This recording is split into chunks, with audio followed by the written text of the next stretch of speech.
ఆయన ఏంటి ఉత్తరాంధ్రను ఉద్ధరించడానికి వచ్చాడు అనుకున్నారా? వాళ్ళు ఈ ఊరికి ఆయనకి సంబంధం లేదు. సరే, ప్రజాస్వామ్యంలో ఎంపీగా ఎవరన్నా ఈ దేశంలో ఓటు ఉన్నటువంటి వారు ఎక్కడి నుంచైనా పోటీ చేయొచ్చు. అదృష్టం బాగుంది, ఎంపీ అయిపోయాడు. ఇక్కడ వనరులన్నీ ఎలా దోచుకోవాలనేటువంటి దాని మీద ఉన్నాడు ఆయన.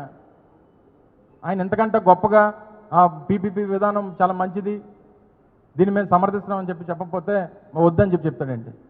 ఆయన ఏదో మాట్లాడుకున్నాడు, ఒకటో రెండు కాలేజీలు, 10 కాలేజీలో ఒకటో రెండు మాట్లాడుకుని ఉంటాడు ఈ క్యాపిటలిస్ట్ మ్యాన్.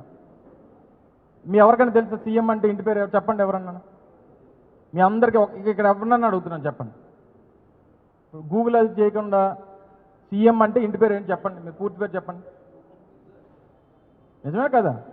ఇదిగో ఏబిఎన్ ఆర్కే కూడా చెప్తున్నాడు నిజమే అని. ఎవరన్నా చెప్పండి, ఇక్కడ ఎవరన్నా సీఎం రమేష్ ఇంటి పేరు సీఎం అంటే ఏంటి చెప్పండి.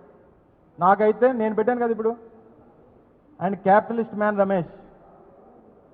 సో ఆయన అంతకంటే గొప్పగా మాట్లాడతారని ఎవరు అనుకోము. ఆయన వచ్చిందే ఈ ప్రాంతంలో ఉత్తరాంధ్రలో వనరులు దోచుకోవడానికి వచ్చాడు అనేటువంటిది ఓటేసినటువంటి ప్రజలు అనుకుంటున్నటువంటి మాట, నేను కాదు.